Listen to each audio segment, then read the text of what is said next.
दोस्तों, जिस पल का इंतजार हम सबको बेसब्री से था, आखिरकार वो पल आ ही गया और भारत के चंद्रयान 3 ने एक बार फिर से इतिहास रचते हुए दुनिया को ये बता दिया कि भारत अंतरिक्ष की दौड़ में सबसे आगे है। जी हाँ दोस्तों, भारत के बाहुबली चंद्रयान 3 ने आज वो काम कर दिखाया जिसे जानकर आपका सीना भी गर्व से चौड़ा हो जाएगा और आप भी ये मान लेंगे कि भारतीय वैज्ञानिक जो ठान लेते हैं वो करके दिखाते हैं।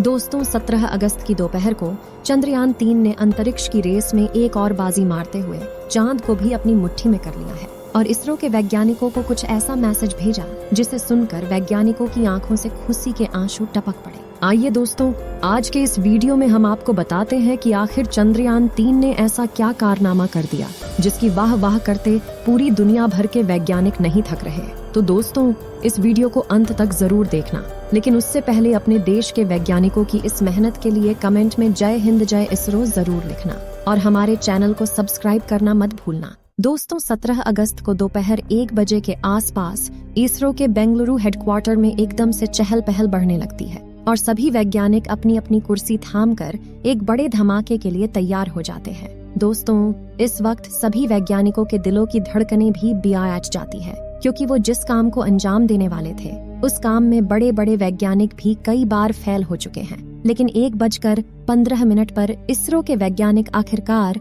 उस काम को अंजाम देते हुए हमारे चंद्रयान का आखिरी बटन दबा देते हैं और एक झटके में हमारे चंद्रयान 3 के बीच में से 2 टुकड़े हो जाते हैं। इस वक्त इसरो हेडक्वार्टर में हर किसी की सांसें थमी हुई थी, मगर एकदम से वो चुप्पी शोर का रूप ले लेती है और सभी वैज्ञानिक खुशी से झूम उठते हैं। दरअसल दोस्तों, चंद्रयान के 2 टुकड़े होने का मतलब वो टूटा नहीं, बल्कि उसने अपने दूसरे साथी को चांद की ओर रवाना किया है। दोस्तों, हमारे चंद्रयान 3 में 2 मशीन लगी हुई है, एक है प्रोपल्शन मॉड्यूल और दूसरी उसका लैंडर। प्रोपल्शन मॉड्यूल ऑर्बिटर की तरह ही काम करता है जो आज से लेकर आने वाले कई सालों तक चांद के चारों ओर ही चक्कर लगाता रहेगा, लेकिन लैंडर वो मशीन है जो चांद की सतह पर उतरेगी और 17 अगस्त के दिन हमारे इसरो के वैज्ञानिकों ने सफलतापूर्वक इन दोनों को एक दूसरे से अलग कर दिया और अलग होते ही चंद्रयान 3 ने इसरो को मैसेज भेजकर ये कहा कि हम दोनों एक दूसरे से अलग हो गए हैं और मेरे दोस्त प्रोपल्शन मॉड्यूल को मुझे यहाँ तक पहुँचाने के लिए बहुत बहुत धन्यवाद। इस मैसेज को सुनते ही पूरी इसरो की टीम में खुशी की लहर दौड़ गई। आइए दोस्तों, अब मैं आपको बताती हूँ कि अलग होने के बाद विक्रम लैंडर चांद की सतह पर कैसे पहुँचेगा और उसे चंद्रमा के दक्षिणी छोर तक पहुँचने के लिए और किन मुसीबतों का सामना करना पड़ेगा। दोस्तों, विक्रम लैंडर मॉड्यूल से अलग होने के बाद ये धीरे धीरे अपना रास्ता बदलते हुए चांद के करीब जाएगा, जहाँ पर यह कुछ दिन राउंड काटने के बाद 23 अगस्त के दिन यह चांद के बहुत नजदीक यानी 30 किलोमीटर की ऊंचाई पर पहुँच जाएगा। इसका केवल एक ही काम है, बस इसे धीरे धीरे चांद की जमीन पर उतरना। यह सफर कुछ मिनटों का होता है, लेकिन इस पूरे मिशन के यह 15 से 20 मिनट बहुत ही ज्यादा खास और भयानक होने वाले हैं। इसी पड़ाव में अच्छे मिशन फेल हो जाते हैं क्योंकि इस समय इस अंतरिक्ष यान को बड़े आराम से उतारना होता है और इसके लिए वैज्ञानिक इसके अंदर एडवांस टेक्नोलॉजी वाले उपकरण यूज करेंगे जो इसकी गति को उतरते वक्त स्लो करते रहेंगे, जिन्हें थ्रस्टर कहा जाता है। यही थ्रस्टर इसे ऊपर अपोजिट डायरेक्शन में धकेलते हैं जिससे कि इसकी स्पीड कम हो जाती। इस दौरान चंद्रयान 3 के लैंडर की रफ्तार 6000 किलोमीटर प्रति घंटे से धीरे धीरे घटाकर 70 किलोमीटर प्रति घंटे तक लेकर आनी है।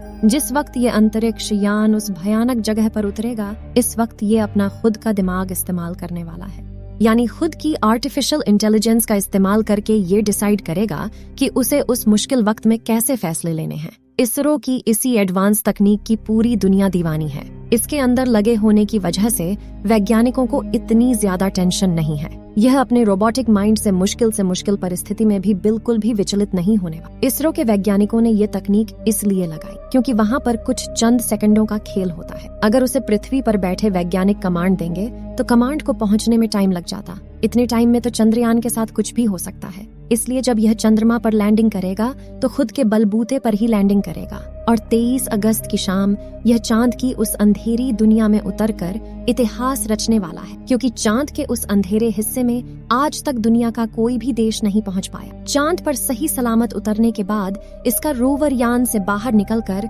चांद की जमीन पर इसरो और भारत की अमिट छाप छोड़ते हुए अपने मिशन पर निकल पड़ेगा। और चांद की उस अंधेरी दुनिया के राज सबसे पहले भारतीय वैज्ञानिकों के सामने होंगे। दोस्तों, भारत का चंद्रयान चांद के दक्षिणी ध्रुव पर उतरने वाला पहला अंतरिक्ष यान है। इसीलिए इसे उस जगह पर लैंड करने के बाद भी कहीं सारी मुसीबतों का सामना भी करना पड़ेगा। दोस्तों, चांद के दक्षिणी ध्रुव पर ऐसे कई बड़े बड़े गड्ढे हैं जिनमें करोड़ों सालों से सूरज की रोशनी नहीं पहुंची, और सूरज की धूप न पहुंचने का सीधा सीधा मतलब है तापमान का ठंडा होना।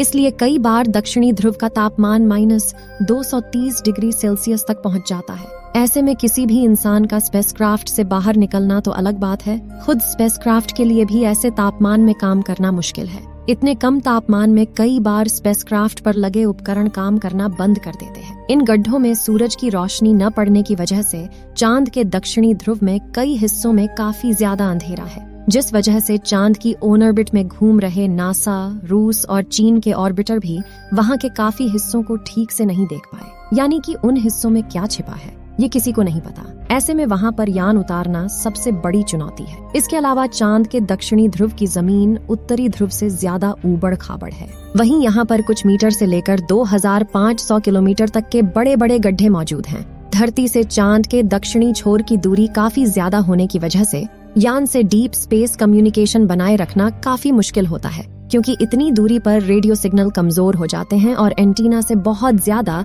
बैकग्राउंड नॉइज आता है। साथ ही अपनी कक्षीय गति यानी कि ऑर्बिटल मोशन की वजह से चांद लगातार अपनी पोजीशन बदलता रहता है। ऐसे में तय की गई लैंडिंग साइट पर पहुंचने के लिए लैंडर को भी उसी अनुसार अपनी गति बदलनी पड़ती है। इसके अलावा चांद पर पृथ्वी से कम ग्रेविटी और बहुत महीन वातावरण है, इसलिए यान के नीचे उतरते वक्त उस पर किसी भी प्रकार का एयर फ्रिक्शन नहीं लगेगा। इसीलिए चंद्रयान 3 को अपने ऊपर लगे बूस्टर्स का भरपूर यूज करना पड़ेगा। ऐसे में अगर छोटी सी गड़बड़ भी होती है तो यह एक बड़े खतरे का रूप ले सकती है। साथ ही चांद के दक्षिणी ध्रुव में काफी बड़ी बड़ी चट्टानें किसी भी लैंडर को लैंडिंग करने में काफी चैलेंज देती हैं, और इसी वजह से चांद का दक्षिणी छोर बहुत भयानक है। इसलिए आज तक उस अंधेरी दुनिया में कोई भी देश अपना विमान भेजने में कामयाब नहीं हो पाया। पिछली बार चंद्रमा की सतह से मात्र 2 किलोमीटर पर चंद्रयान 2 के लैंडर से इसरो का संपर्क टूट गया था, और इन्हीं में से किसी एक कारण की वजह से वह चांद की सतह पर क्रैश लैंडिंग करके तबाह हो गया था।